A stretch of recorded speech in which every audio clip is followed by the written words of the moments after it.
I just love the whole topic because this is something I'm very passionate about, and it focuses on my PhD thesis at the moment. So I really have a lot of passion for it.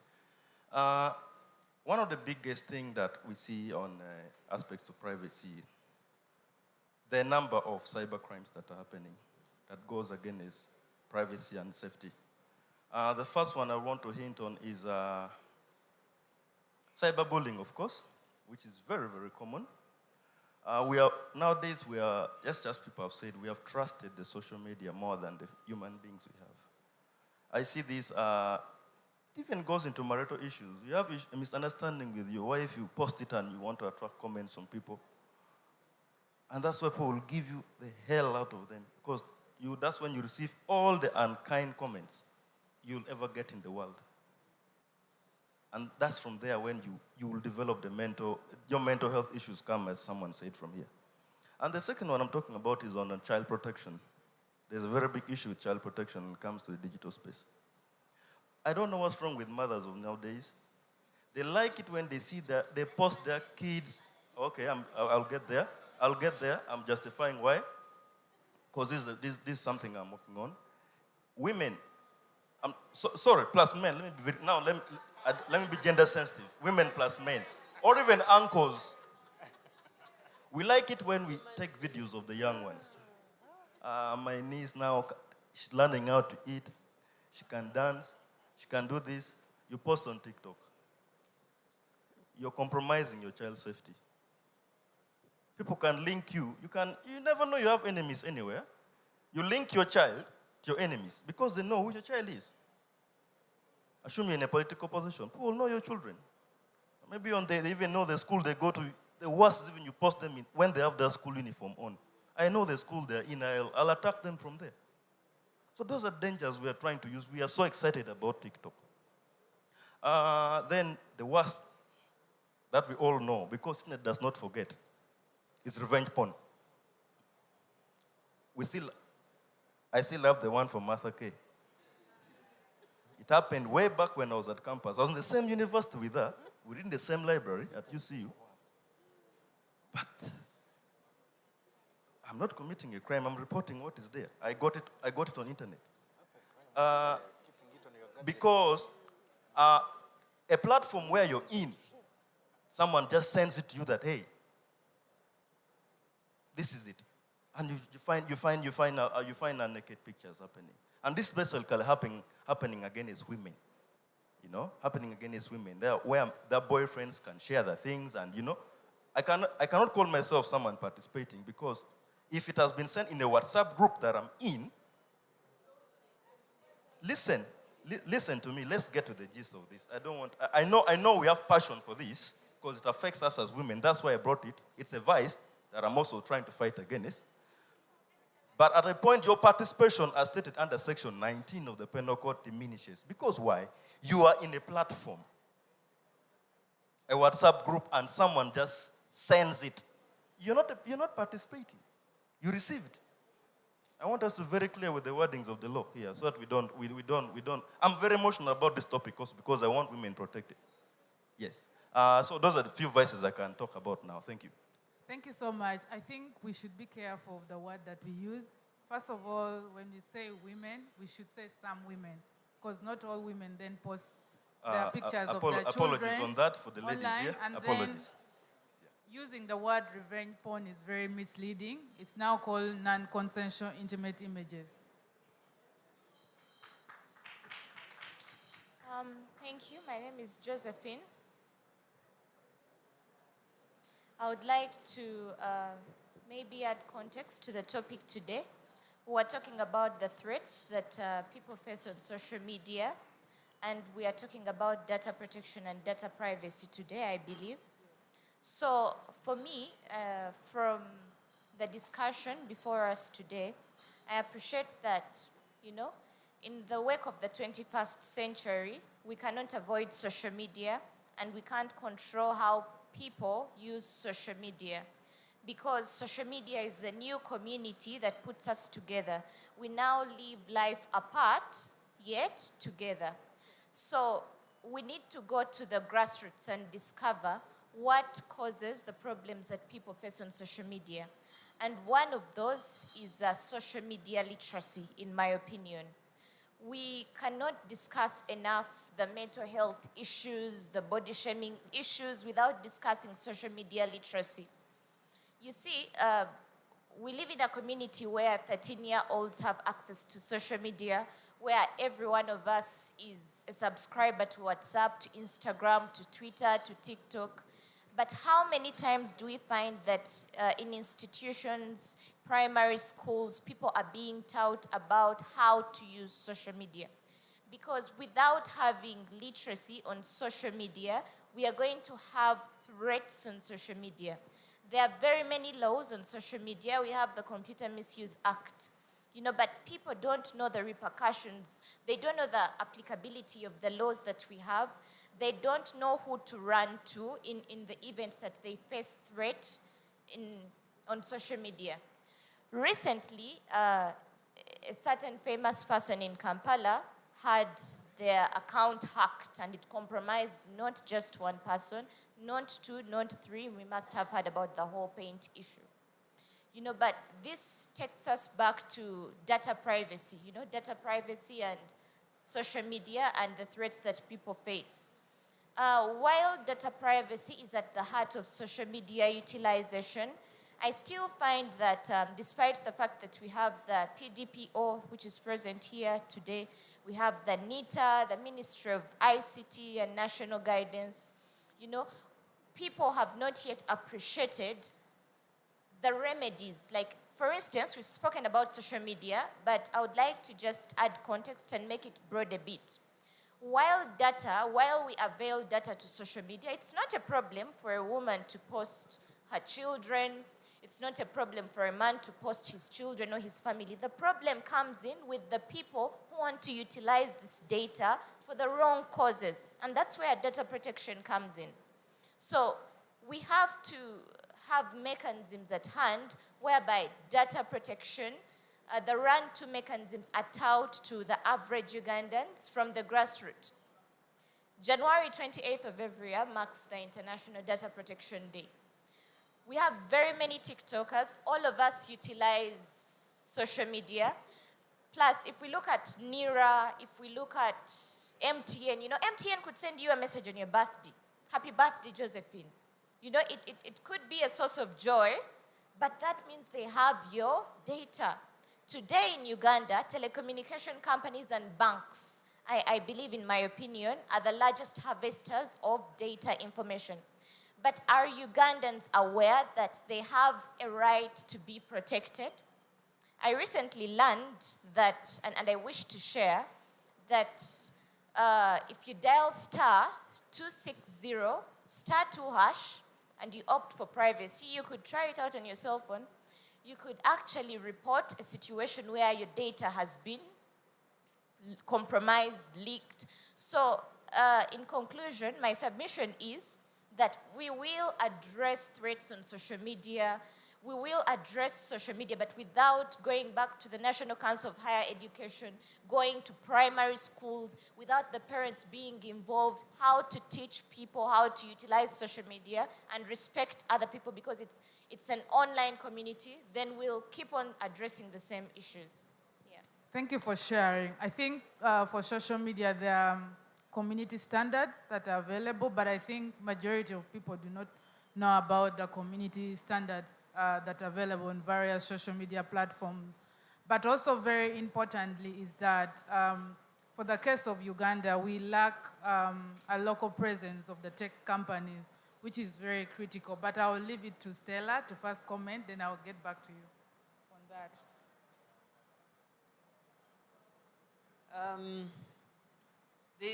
The insights that have been given by the participants are very valid. My response is that when you talk about issues to do with data protection, there are different players. As I indicated earlier, it starts with you. What you share, what you provide, how you educate yourself. Most people who use social media are educated. maybe P7 or Senior 4, I don't have the statistics, but most of our social media channels operate in English. And for some reason, they are able to transact. I agree we need to do a lot of awareness. We need to do a lot of education programs to be able to tell people this is how you transact online. This is how you behave on social media. I think one of the biggest problems that we have is that because technology has put all these things in our hands, sometimes we forget. Where I would have a conversation with Gerald, and it only goes within Gerald's circle. If I put it on social media, even people in America, wherever around the globe will get to know. Many of us forget that. I always tell people, as Ugandans, we've always had that concept of Ubuntu. I normally ask people, when you want to forward, think about it. If this information was about me, would I forward it?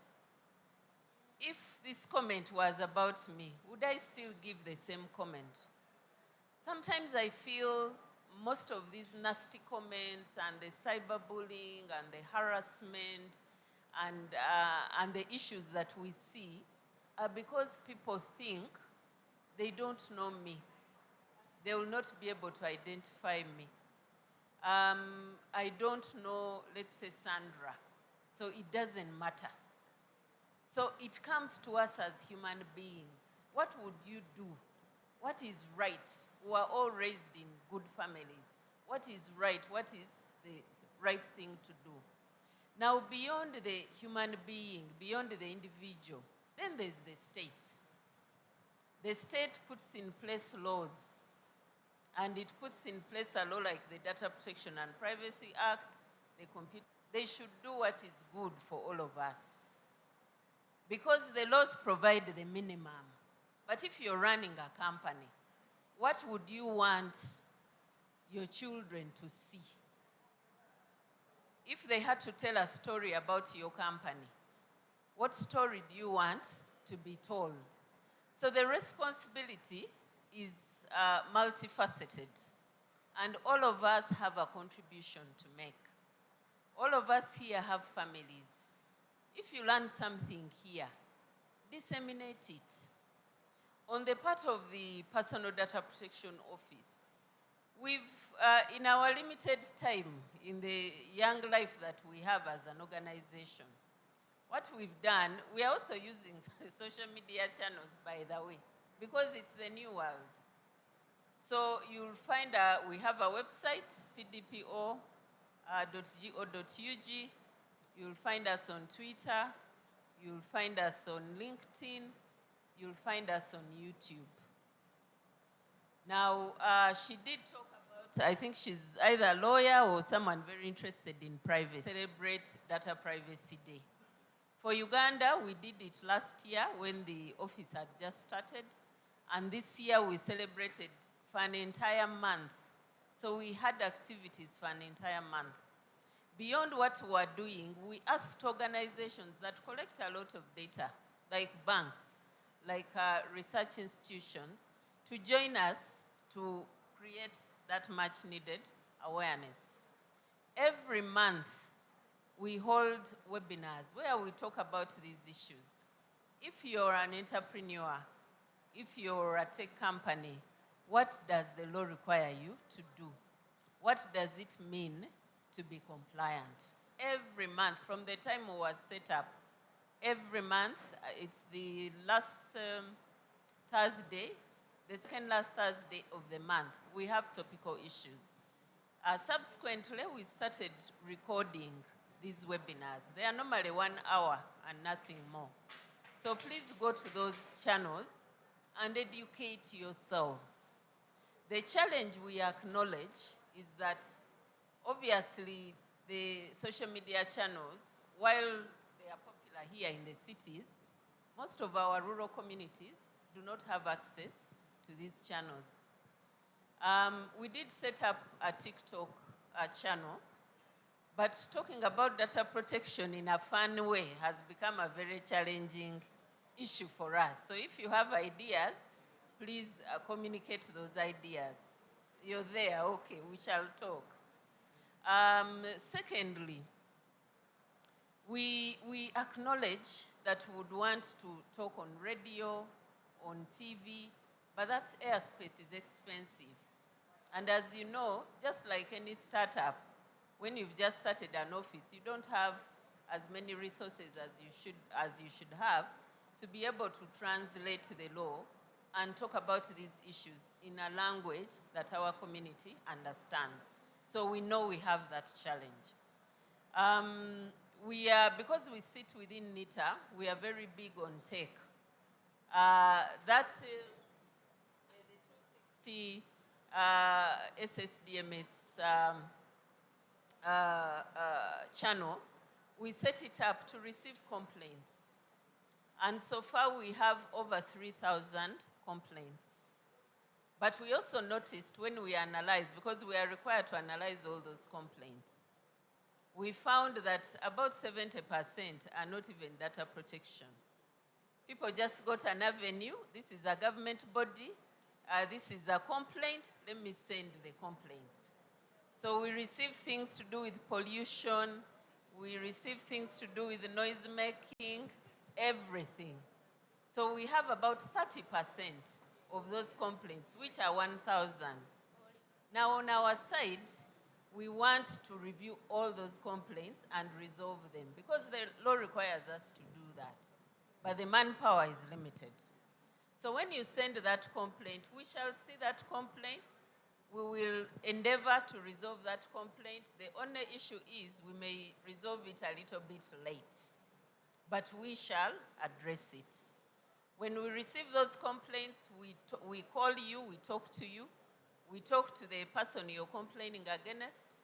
We hold sessions or investigations with them, and then we, in writing, make our decision. So some of that work is already going on. The reason we provided that, because you can get in touch with us either by calling, by using email, by using that 260 channel. The 260 was really to help those people who have these feature phones and they don't smart phones, so that they are to raise those complaints. So the systems are there. We probably just need time to make sure that they work. But as we do our work, we request that you protect yourselves, but also raise flags. Where you see there's a problem, please let us know.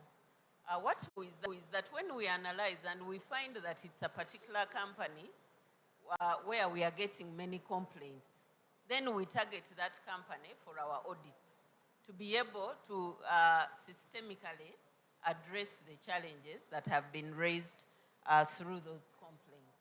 Thank you, Sandra. Thank you so much, Stella.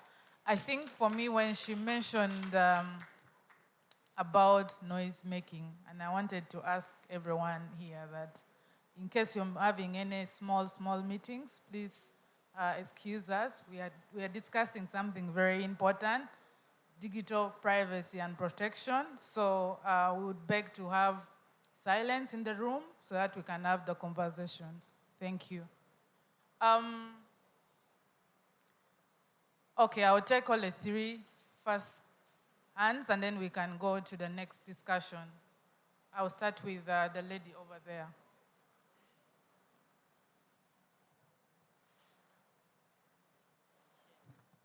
Thank you so much, Stella.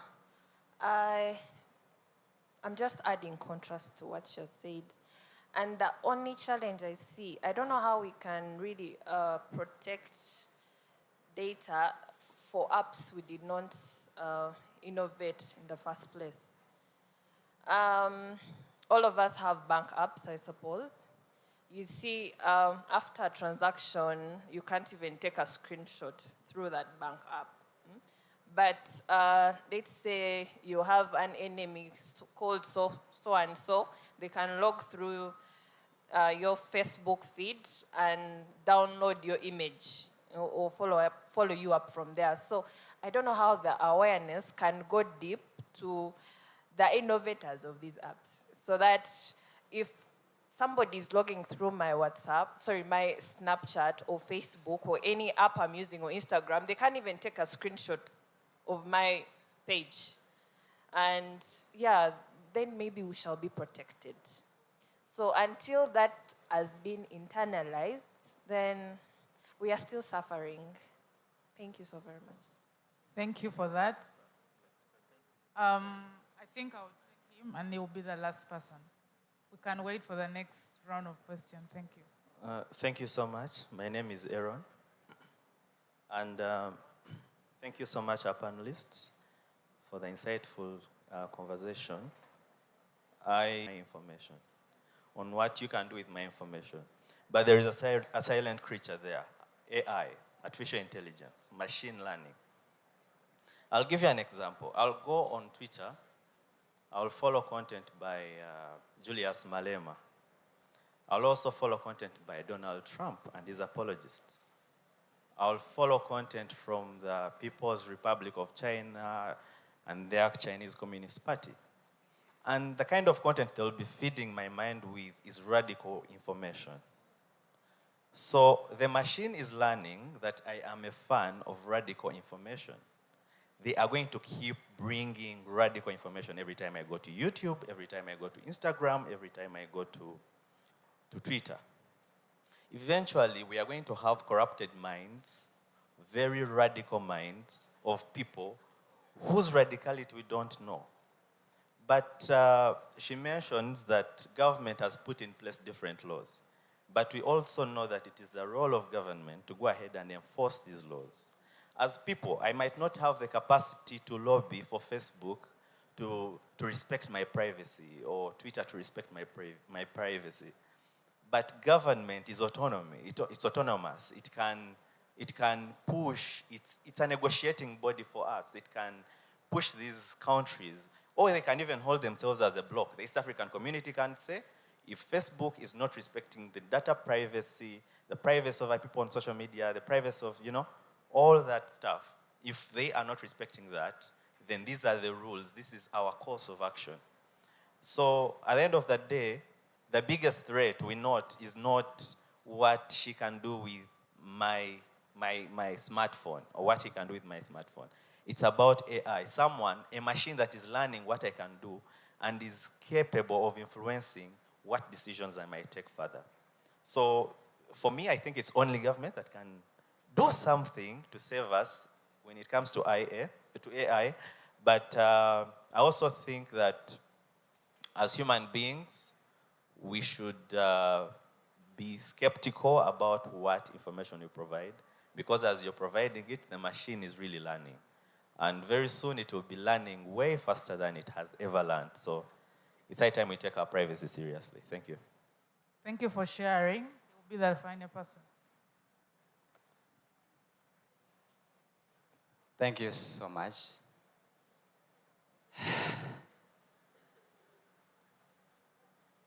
God give me the courage.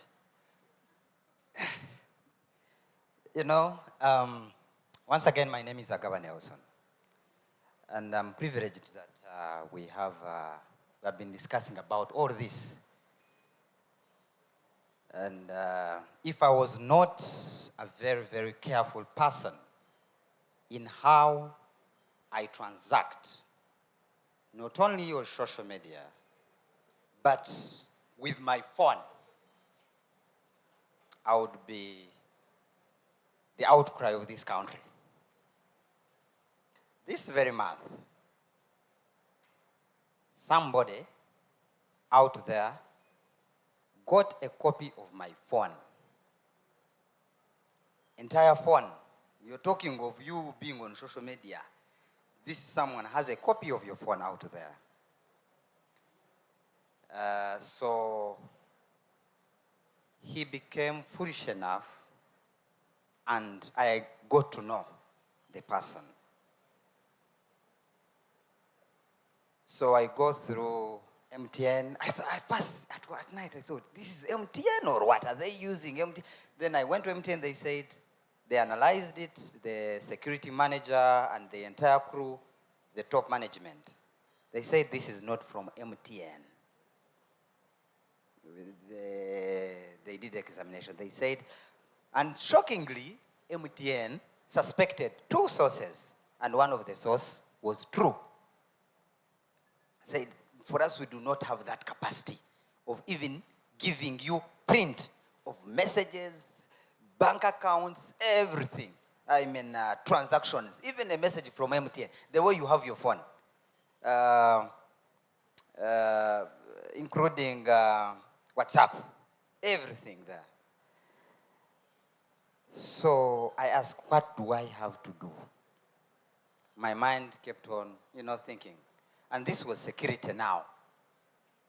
We are talking of an organization like NITA, but there is the entire machine system manned by government that has access to every Ugandan.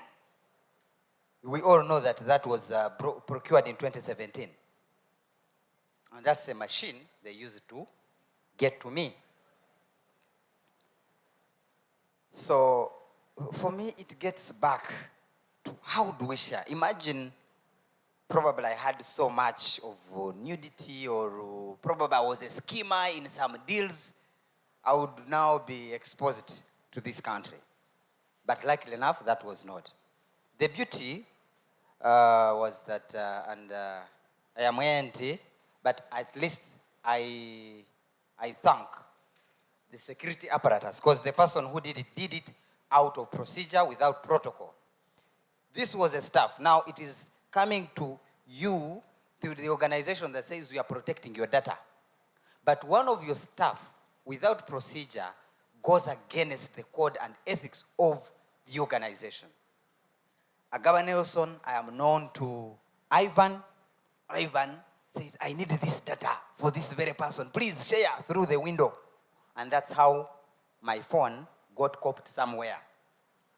But luckily enough, because of that procedure impropriety that happened, the young man and the fella they coordinated is behind bars. It is a case ongoing.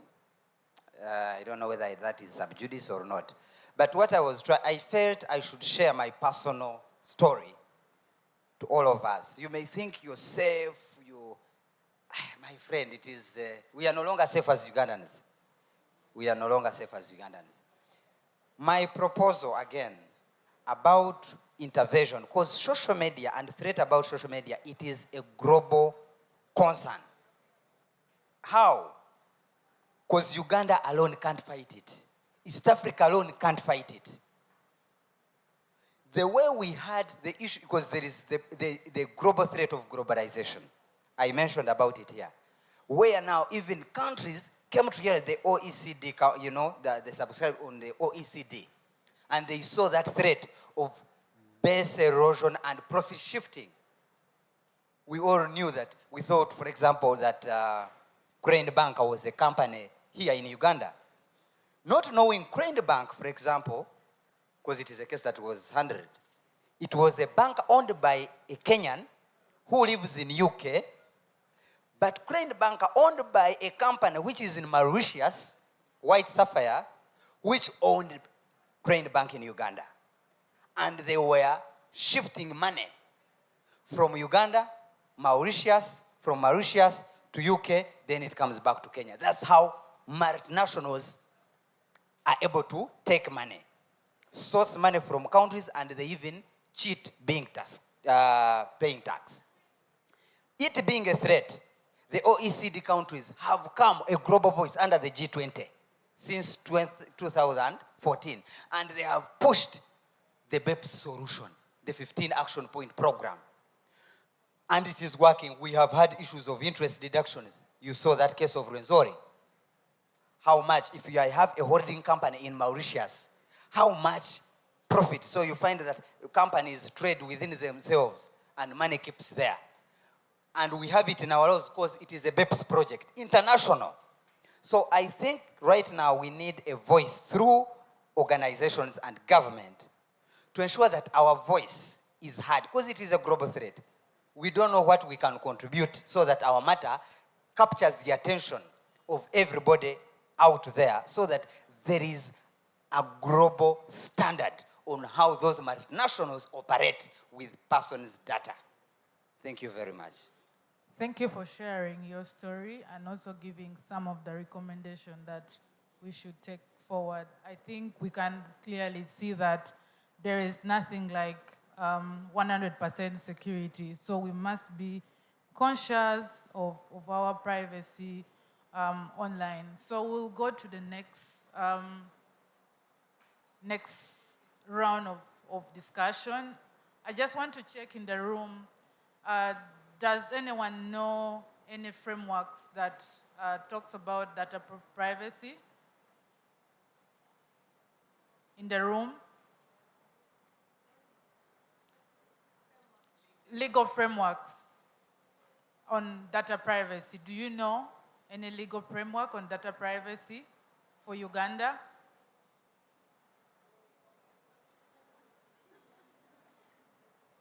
I just want to check if we are even aware of the legal framework that we have in place.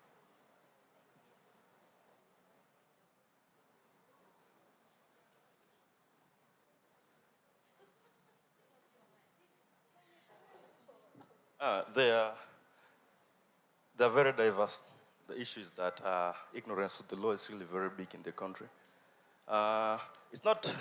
It's bad, but of course, it's not a defense anyway. So you can still be arrested if you don't know the law. The main one we have, of course, the enabling law is the Constitution that provides for protections of all persons. Privacy, general protection of privacy has been provided in the Constitution, which can be progressively interpreted to include things that were not stated, because the Constitution was in 1995 and a lot of things have changed. So progressive interpretation comes there.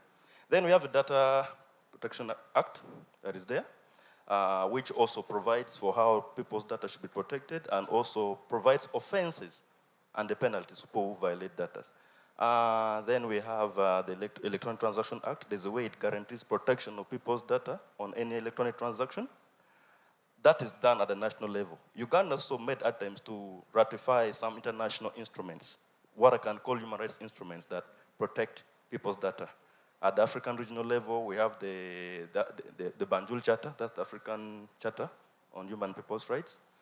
Then we have the Maputo Protocol that is basically designed for the protection of women's rights. There's a way it guarantees protection of women's privacy, which can also be progressively and accommodatively interpreted for that. Thank you. They are diverse, there are very many. Thank you. Yep. You can just give it to the next.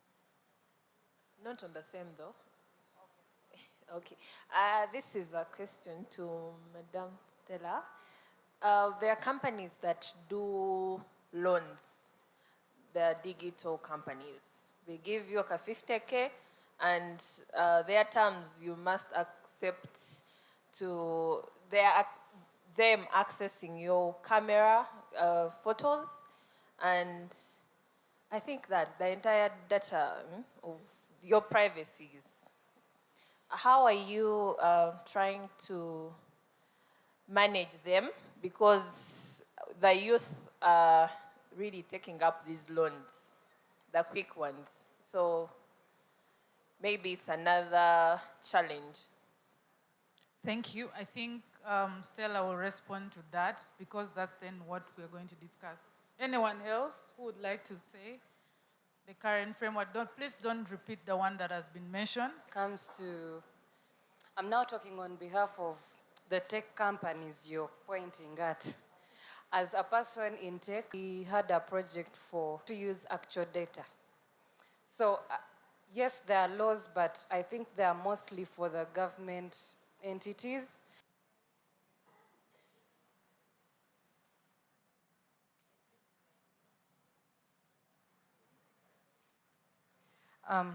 Or you have to go through the medical concierge, or you have to go through the medical team that is even hard to get to. So I don't know the right channels, not things of it's only the government entities that can acquire some data and private entities can't.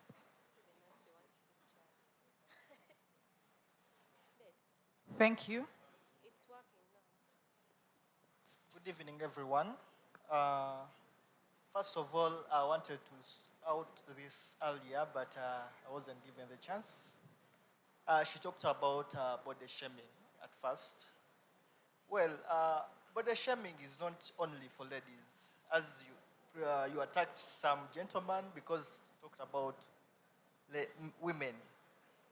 Also, men suffer the same, but this is because most of the ladies tend to post sensitive content. Is at the beach, posts those bikinis, posts everything, and then you are posting that looking for engagements, looking for likes. So those things, you have to expect what will come out of that. You also know that people will come and judge you because of what you're posting. So we have to take in mind that whatever we post is our responsibility. A lady can come out, post something, and let me talked about that word, I will call it nudity, and then fellow ladies will come and sugarcoat, oh, sorry. It isn't that. You have to take responsibility of what you are doing so that after taking that responsibility, you won't do it again. You will have to keep yourself safe and safe from the other online abuses. Thank you. I think we need to be very conscious of the word we use, not ladies, some. And then when we talk about the aspect of nudity, first of all, the word is very misleading. Yes, we need to be conscious of the word that we use when we refer to the aspect of nudity and all that. But I'll open the floor, and I would like to hear more about the current framework that we mentioned, just to get to your attention. Some of the frameworks that we mentioned, do you think then this framework protect social media users?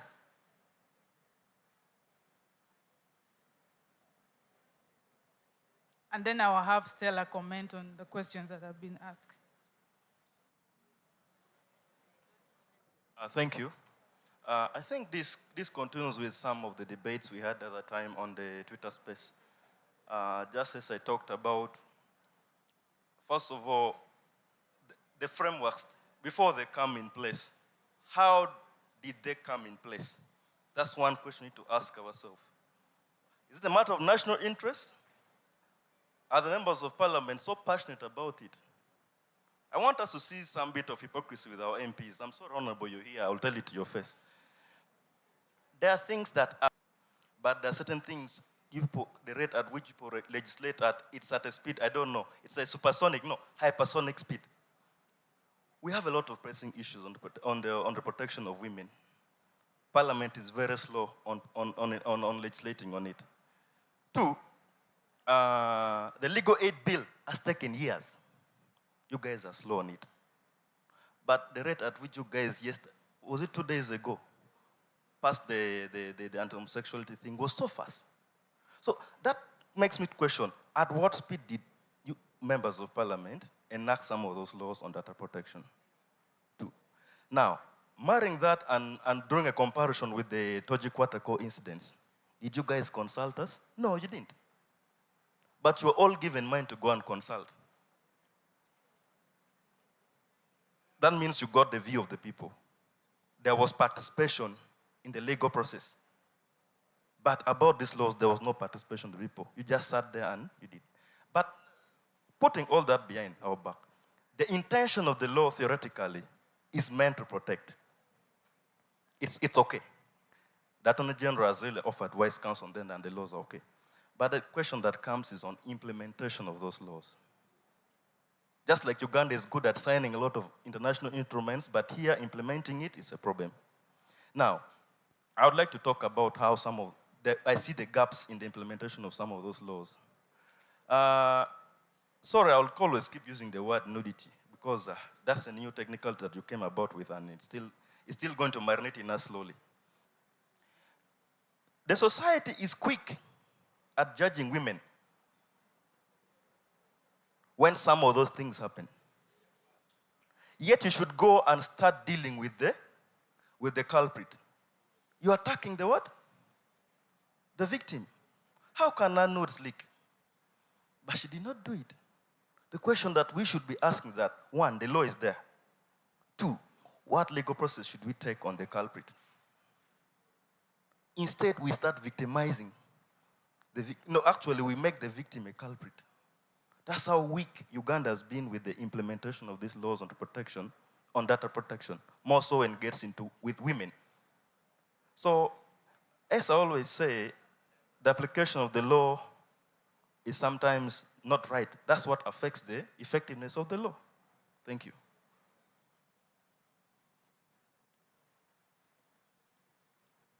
Thank you so much. I like that you're now speaking the same language. Yeah, so I will have you last and then we can have Stella speak. Thank you so much. And mine is not a question, but a request going to the person from the PDP office. I think it's high time, with all due respect, you carried the PDP office from where it is to the ground and villages where we come from. A million Ugandans all have data that requires to be protected. And truthfully, if we are to do a census in this hall, the number of people who knew that in January is when we have a personal data protection day, there are very few who could be knowing about it. Yet, they are the people that we can say they have at least access to information. So I humbly request your office that it's high time this information leaves the ACs of those offices and then comes to our villages down.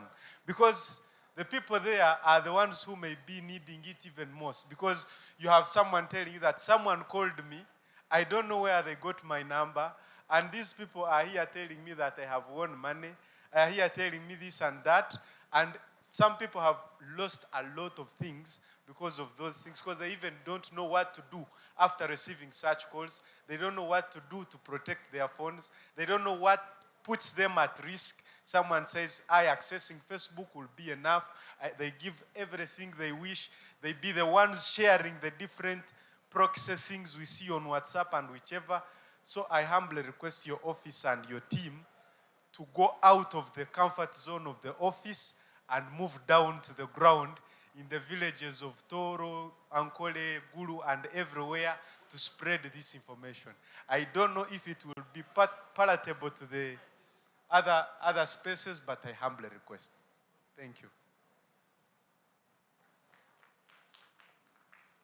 Can I just say two things? And I'm not a very good friend of the government, but I'm learning that all is that this fancy language is interpreted in, Karamoja and Toro and all the other places.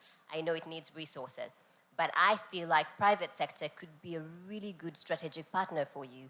As Circular Design Hub, I could have a program in Jinja, and how best can you leverage that? Because I know it takes a lot of funds. So I give you the talk time that you need because I'm working with innovators in that space. And I think there's, low-hanging fruits around that. What's CAS doing in that region? How can you better partner? But I think private sector could help support the limited funding that I assume that you actually have to make this happen.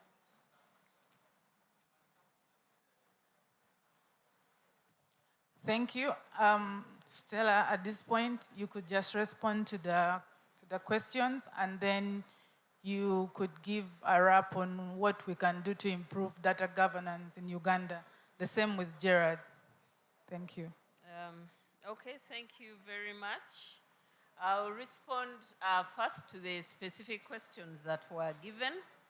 One was on digital lenders. Digital lenders have been brought to our attention. We just have a few complaints that have come in, but I know, for instance, Kenya has more complaints and they're already dealing with it. The understanding we have is that when people subscribe to these digital lending apps, they subscribe to policies that enable this intrusion.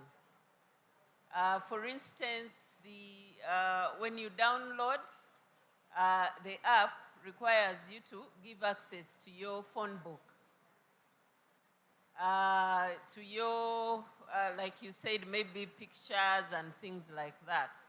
And what we've learned is that then when you default, these digital lenders will call your mother, for instance. They call the number, I think, that you call most, and they will say, Stella owes us 1 million shillings.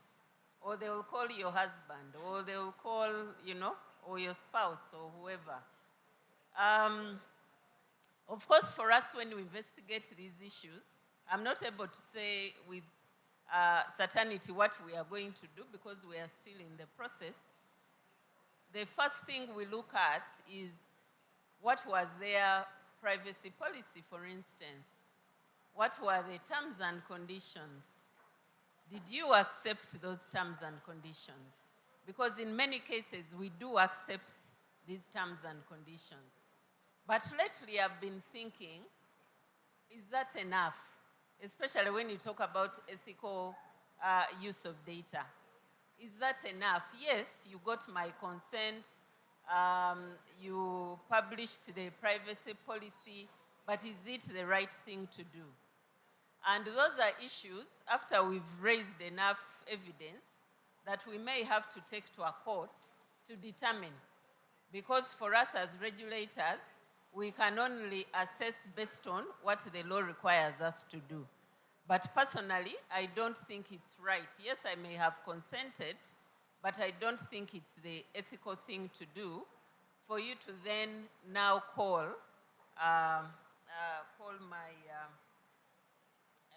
my parent or my spouse. So that is a work in progress, and eventually we'll be able to respond. Tech companies having a challenge getting data, that is a reality. And sometimes that is why, as PDPO, we come to some of these spaces. Because we have the civil society spectrum, which will say you must have my consent, you can't use my data, you can't, and all that. But then we also have another spectrum that requires businesses to thrive, that requires innovation, that requires tech companies, for instance, to be able to access data to innovate.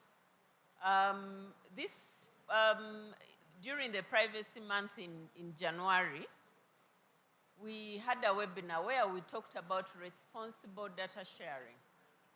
The reason why you're not able to get that data is because these organizations are afraid that they will infringe the law, or that the data subjects will object to their sharing of their data. So in that webinar, we talk a lot about how can you share data, but in a safer way. For instance, yes, you may need live data, but you may not need my names and whatever. Maybe what you need is my location, my age, my sex, you know whether I'm female or male, and you'll be able to still test your data. So there are certain things that you have to consider. Unfortunately, because of the misuse that happens, you must go through that protocol, however difficult it is for the tech companies. But government of Uganda is doing something. If you engage, let's say, UN Global Pulse, they are doing a lot of testing on responsible sharing of data.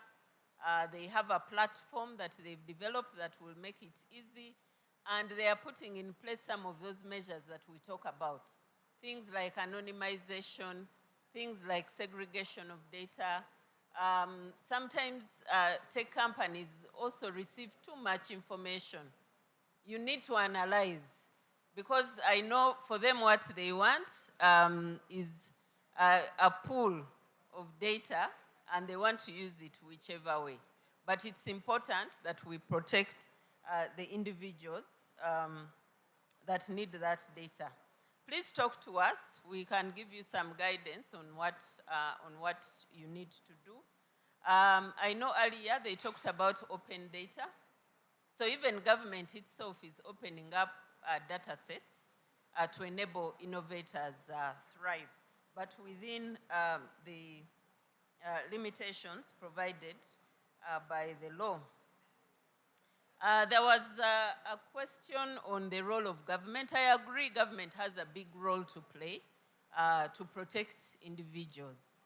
And of course, they've done the first steps. For instance, the Data Protection and Privacy Act was informed from the cyber law harmonization framework that was agreed by the EAC partner states way back in 2010. From that harmonization framework, we were able to get the Electronic Transactions Act, the Computer Misuse Act, the Electronic Signatures Act, the Data Protection and Privacy Act. So those forums are already open, and we know that we are going to progress some of these issues. At the AU level, we have the AU Data Policy Framework, which was approved in 2022, and the AU is also working towards the same issues. As data protection authorities across Africa, we are also discussing how to deal with the big techs as a block. Because we know that if Uganda goes against Facebook, we may not, or Meta, we may not succeed. But if we go as the African bloc, then we'll be able to get some traction. The gentleman going to the grassroots, I think I mentioned it earlier, that it is our intention to go to the grassroots. It is our intention to translate the laws. It is our intention to even talk about these issues in a language that people understand. So I agree with you. We are not seated comfortably in our offices. We are utilizing the lemon that we have to make as much lemonade as we can. We are very, very big on social media, by the way. So, but still, even with that, and with the team that is here, you'll still find people don't know about us. So a journey of 1,000 miles starts with a single step. We've started that step, and we'll get there. We encourage you to come to us. If you speak Runyankore very well, and you can join us to speak about these issues, we are very open.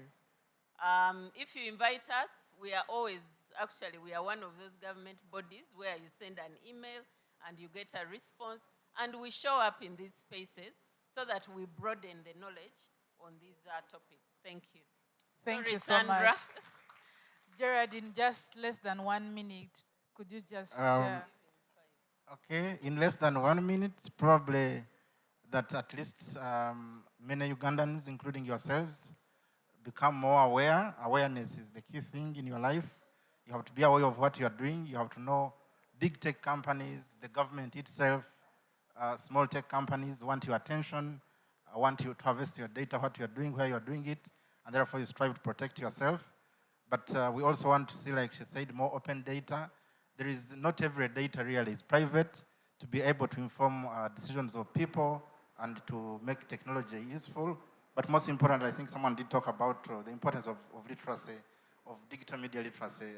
We've been talking to, in many fora, government promising they are going to, mainstream digital literacy in, e-learning, and these are some of the issues. How do we introduce technology to kids when, what mechanisms are there to promote, protect them? So if people are not aware of the dangers and benefits and what is actually helpful for them and what is not, it's going to continuously be hard to get that digital dividend for utilizing these digital technologies. So we are hoping that more effort can be invested in training people on what it means to engage on a platform, what it means to install that app, not like the usual bank thing of signing the terms and conditions. You really need to know what they're harvesting from you. Many of them have these conditionalities of where you can go in and switch your rights, but many of us don't mind. Even locally, there are mechanisms, we give the government a lot of data when they NIRA captured our data. What do they use it for? I think part of the best practices we expect are these kind of public commitments of how your data is used. I would hope that next time government can also give us their commitment on how they handle data, when they hand our data to MTN, to the banks, what data are they handing in and under what terms, so that there is trust. Of course, we need some regulation, but it's good that it's exercised in a way that the primary beneficiaries are aware and have some sort of consent in terms of the level at which their data is being shared, and that in the end we're able to utilize technologies to develop both ourselves but also to make our daily life better from the decisions that companies and governments can target us well. Thank you. Thank you so much, Stella and Gerard. Gerard Businje is a lecturer of data ethics and data governance. And we would like to also thank all of you for the amazing participation. Thank you. Thank you so much for this amazing session. This session was in cooperation with Personal Data Protection Office and Ministry for ICT. So a big round of applause for that team. Okay, up next we have one last session as people move in from the other room. This plenary discussion is going to be mostly around getting ahead of fake information, or rather fake news and disinformation on social media. I think that is what we have been building up to this moment, because most of the questions or queries or worries were about misinformation. We make sure that we are not misinforming the public on social media. To moderate this session is Henry Bonnet from CAS. He's from Konrad Adenauer Stiftung. He is a policy advisor for Southern Africa, media and political parties. Please put your hands together for Henry. To actually get your pictures, you can scan that code, yeah? Make sure you're getting pictures that are your own and not of other people. Probably if you're getting pictures of other people, they could be the panelists. Yeah, thank you.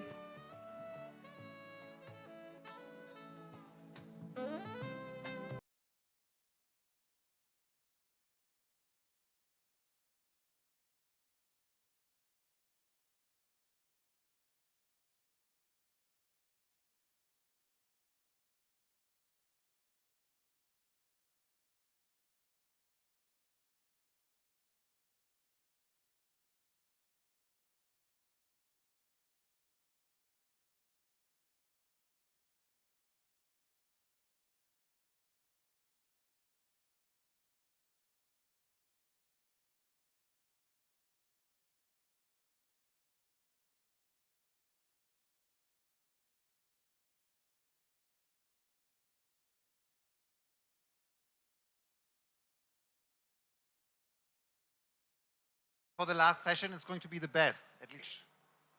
And I have with me today Vincent Goethe. Please take your chair. I have with me Grace Linda Nabatanzi. Is she here? Looking forward to get to know her. And I have two. I still feel quite lonely on stage. Hi, Vincent. Please take your seat. Okay. Me and Vincent trying to entertain you, okay? So, understand, from the country Georgia in Europe, not the United States state. And also Mykola from Ukraine, where war is raging. He's also online, and we will see him in a second.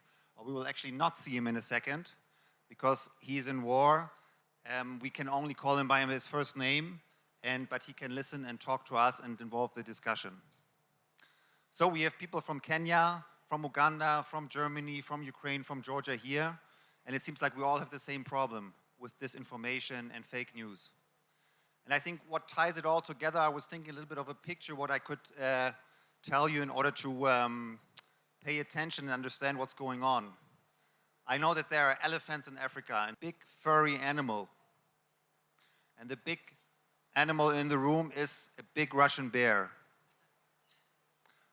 Russia, usually we have a symbol for Russia, which is a bear, and I want you to imagine a Russian bear who's in the room. In Ukraine, where Mykola is, he's exclusively about Russia, But first of all, definitely about how we can get ahead of disinformation and fake news. I would first like to turn to Mykola to greet him in Ukrainian. Thank you very much for tuning in. Mykola, can you hear us? I can hear you perfectly. Let me know if you can hear me. Great, Mykola. We don't know exactly where you are right now, but we really appreciate you tuning in Uganda. The war seems to be very far away. How is it with you? How is it today in Ukraine? Well, each day of this war is pretty much the same. So we have new shellings, new attacks. It's been taking toll for so long, and today another day with casualties among civilians. Some senior woman died because of the shelling in the city of Kherson in the south. So it's pretty sad, optimistic, because optimism. Right. So I wanted to ask you about glad this. to be here.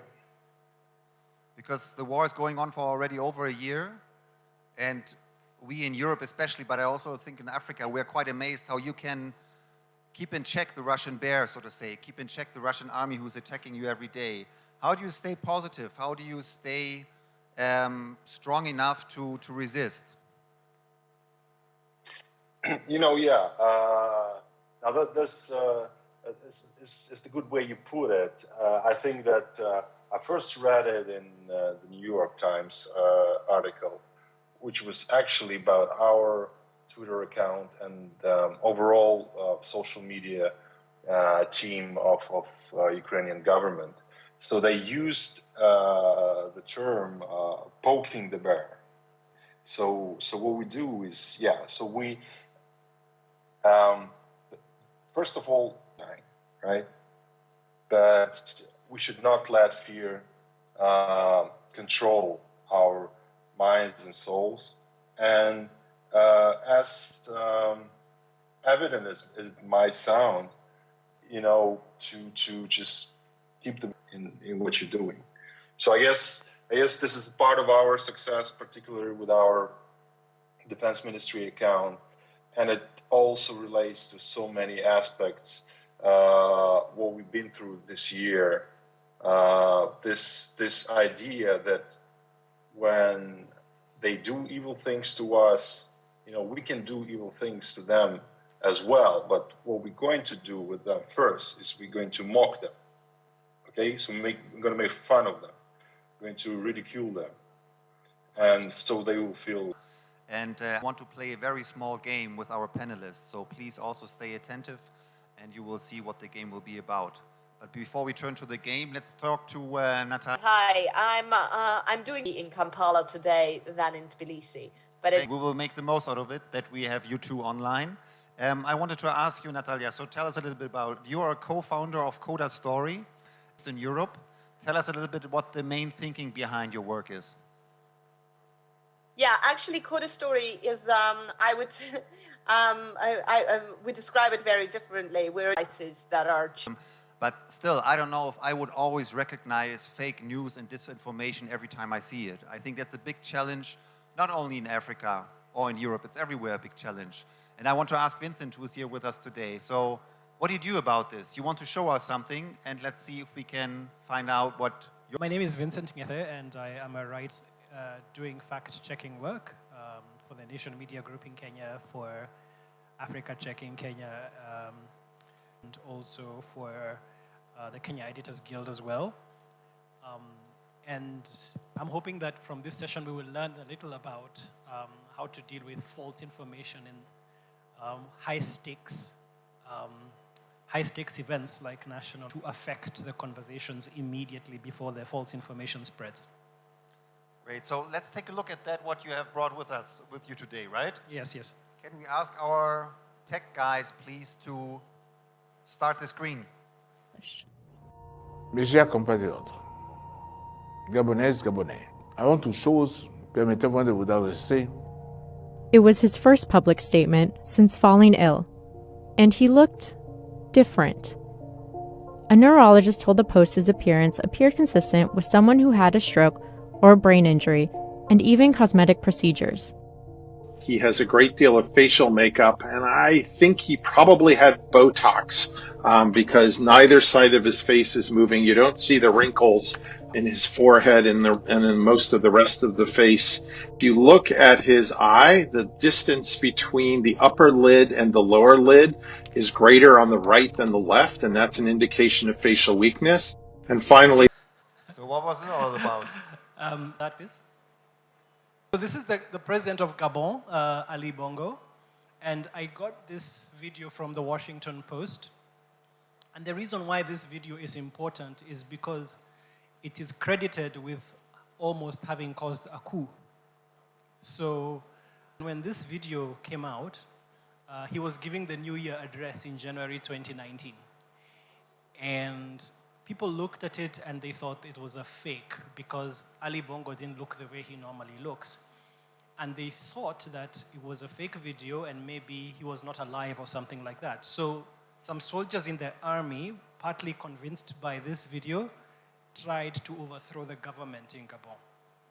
So I just want to help us understand that when you have uncertainty about information, it can lead to major life-changing, life-threatening events. And so it's very important for us to understand the impact misinformation can have.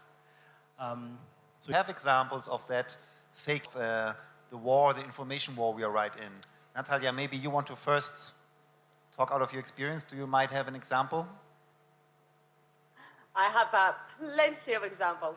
I've got one from yesterday, actually. As you probably all know, the Chinese president, Xi Jinping, Chinese leader, was in Moscow meeting with President Putin. And one of the most popular photographs that went around social media and was tweeted and shared by thousands and thousands of people, I don't actually know by how many, is that of Putin kneeling in front of Xi Jinping and sort of like hugging his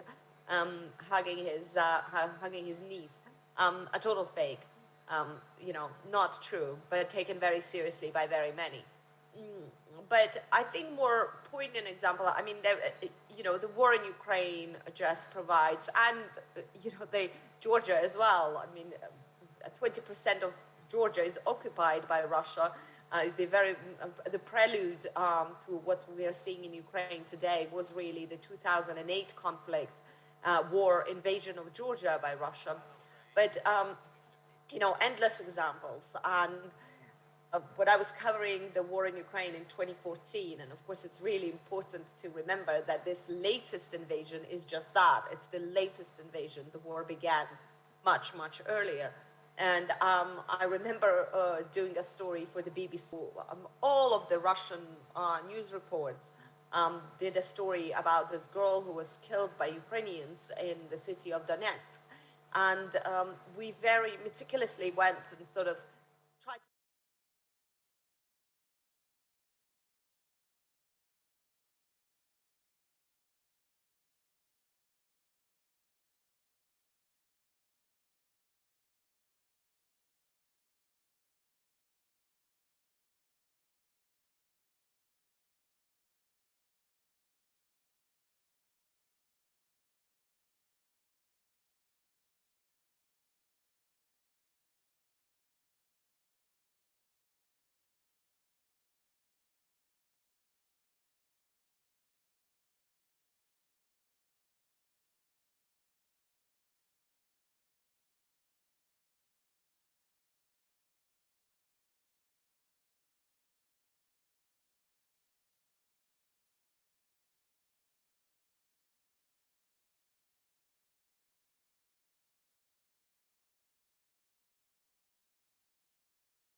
Ask any Georgian, ask a Ukrainian, ask an Estonian. That is simply not true.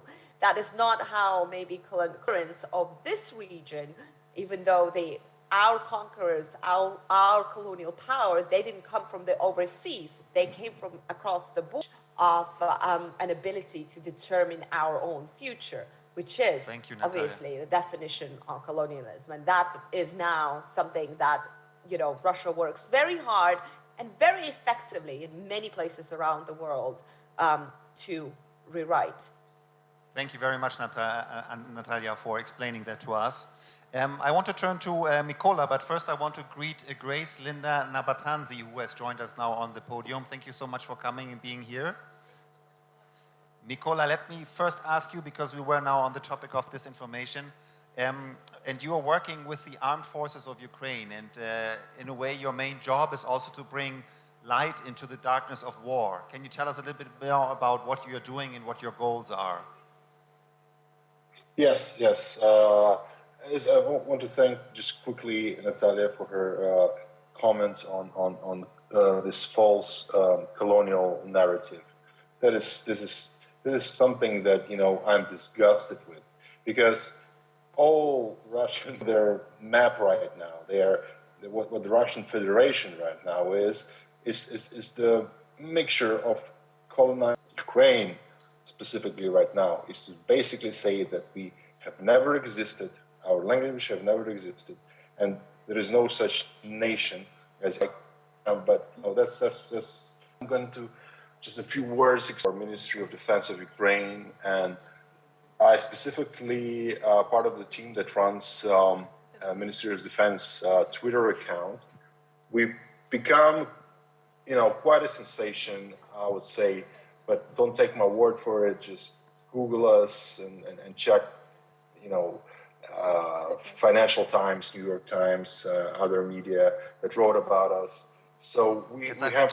So it's something that that people, particularly in war. So that I think that's what makes us unique. And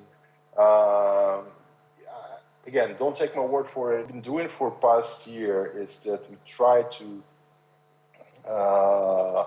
convey our narrative about what's happening in Ukraine.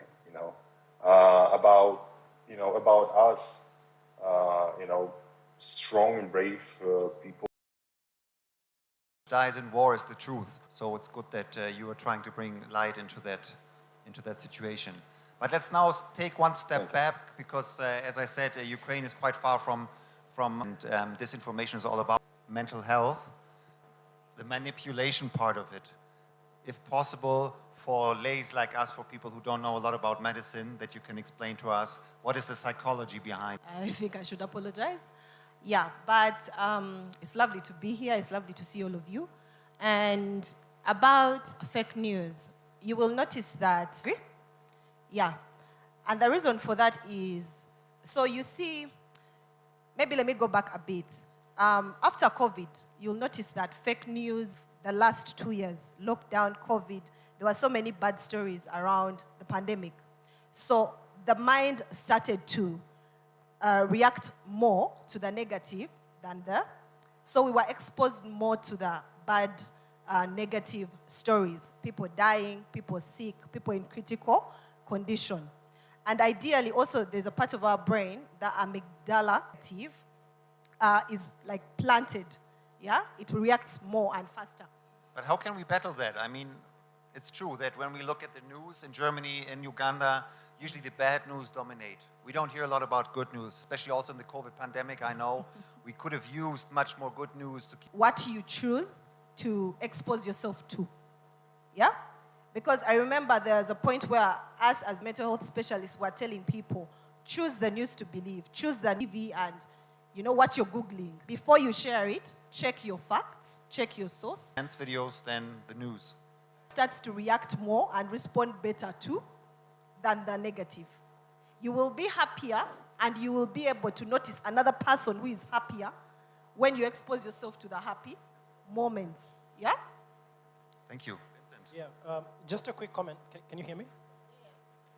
Just a quick comment from the experience I've had with verifying fake news and false information. A lot of it is deliberately chosen to trigger your emotions. So whoever is choosing it is going to choose something that is going to shock you, or they're going to make you happy, or they're going to make you satisfied. And what I mean by satisfied is that something that agrees with you, something that will make you feel contented. In recent days in Kenya, we've seen a lot of false information, especially shared on TikTok, around the demonstrations that have been happening in Kenya and all the riots that have been going on. And the misinformation that is causing a lot of impact is invariably misinformation of people being beaten by policemen or people fighting. And to say that this video shows your people being beaten, and they are being beaten here in this part of town, it's like Kampala, they just get on their motorbikes and just reach there immediately. Everyone gets there, and before you know it, people are fighting. It's something that can happen. Sorry, can you turn it off so we have this microphone? Thanks. I want to ask Natalia later, but maybe found to check and to double check and then spread the information that it's false. It's very hard. Are we always one step behind? So you are always playing a sense of catch-up in the short term. But in the medium term and the long term, there are certain things we can do so that there are certain things we can do to lessen the impact and also to prepare ourselves. False, because I have checked it. When it's still spreading, Baidu, if you're in China, you can verify. So it is within the power of everybody to have impact in that situation. Thank you. Natalia, what's your advice? We just heard, please talk again. Okay, this advice is right. Personal hygiene is very important. And these are simple things, right? Just think before you tweet, like think before you share, and so on. But unfortunately, the problem with misinformation and disinformation, they're slightly different things, is, but the result of them is the same. They basically cheapen the truth, and they deprive all of our societies of that, like, ultimate sort of agreement, ability to agree on something, and they make a conversation. And the problem with that